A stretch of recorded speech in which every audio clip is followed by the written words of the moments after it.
Struggling to speak English fluently even after years of study? This episode will change that. We'll train your brain to remember and speak naturally through story. Welcome to the English Mastery Podcast, where you don't just learn English, you master it. I am James, and in today's episode, we're going to do something a little different.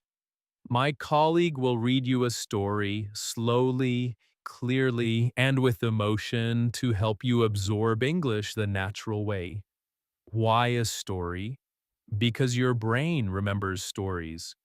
They trigger emotions, they build connection, and they make English stick. So sit back, relax, and let your ears do the learning. Today's story is called The Old Man and the Treasure Map. Let's begin. Once upon a time, in a quiet fishing village by the sea, there lived an old man named Thomas.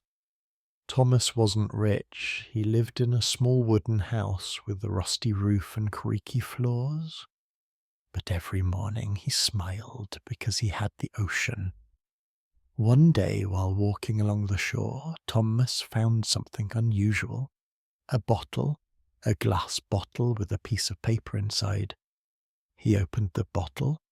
Inside was a map, a treasure map. The lines were faded, the ink old, but it pointed to something hidden, something buried under the cliffs deep in the forest. Thomas looked at the map and laughed. "I'm too old for adventures," he said. But then he paused. What if the treasure was real? So the next morning Thomas packed a bag, a loaf of bread, a bottle of water, and the map. And he began walking into the forest. The trees were tall, the path was quiet.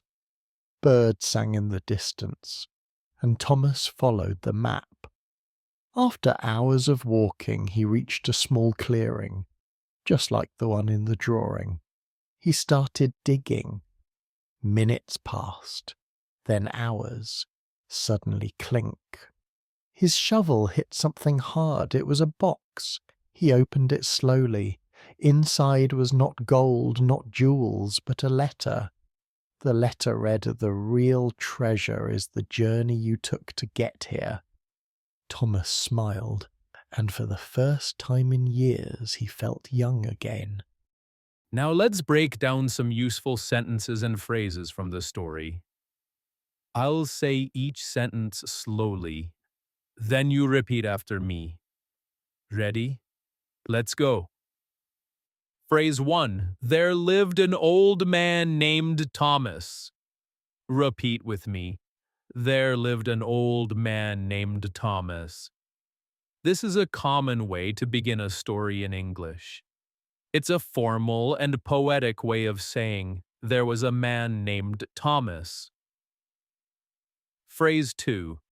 He lived in a small wooden house. Repeat with me. He lived in a small wooden house. Great phrase for describing where someone lives. Notice the adjectives, small and wooden. Phrase 3. A bottle with a piece of paper inside. Repeat with me. A bottle with a piece of paper inside. This helps you practice prepositions, with and inside. Also useful when describing objects and contents. Phrase 4. I'm too old for adventures. Repeat with me. I'm too old for adventures. A natural way to express limitation because of age or experience. You can change old to tired, busy, or young. Phrase 5. The trees were tall, the path was quiet. Repeat with me. The trees were tall, the path was quiet. A beautiful way to describe a peaceful setting. Good practice for using simple descriptive sentences. Phrase 6. The real treasure is the journey you took to get here. Repeat with me. The real treasure is the journey you took to get here. One of the most powerful English expressions. It means the experience is more important than the results. Let's go one more round faster this time. Repeat each phrase with me again, but a little quicker. There lived an old man named Thomas. He lived in a small wooden house. A bottle with a piece of paper inside. I'm too old for adventures. The trees were tall, the path was quiet. The real treasure is the journey you took to get here. Great work. Your pronunciation and rhythm are getting stronger. Let's do a quick fluency challenge to lock in what you've learned. I'll say a sentence from today's story. You try to repeat it without looking. Let's go.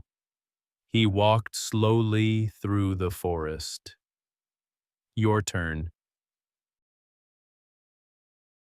The air was cold, but he kept moving. Try it now. He heard a sound, but he didn't stop. Say it back. Even if you get stuck, it's okay. This trains your brain to recall naturally without thinking too hard. Now let's flip the challenge. I'll say just the first part of a sentence. You try to complete it. He opened the door and finish it your way. He opened the door and she looked around and you say the rest. She looked around and he took a deep breath. Then he took a deep breath. What happens next? This is how real fluency builds, by speaking actively, not passively. And if you practice like this every day, you'll start speaking English without hesitation. You did it. You stayed with the story. You practiced every phrase. You trained your pronunciation and rhythm. That's how fluency builds. Not by memorizing more grammar, but by living inside the language, one sentence at a time. If you keep listening, repeating, and speaking with us every day, your brain will start to think in English. Naturally, automatically, you won't have to translate in your head anymore. You'll just speak with confidence, with flow. And that's the goal of this podcast. So if you enjoyed this episode, let us know where you're listening from and what time it is right now. Are you on a walk? At home? Lying in bed? We'd love to hear. If this helped you, tap the like button. Subscribe for more slow, real, emotional English. And share this with someone else who wants to speak fluently. Your fluency journey is already happening just by being here. So breathe. Feel good about the effort you made today. And we'll see you in the next episode. You're not learning English, you're becoming English. This is the English Mastery Podcast. See you soon.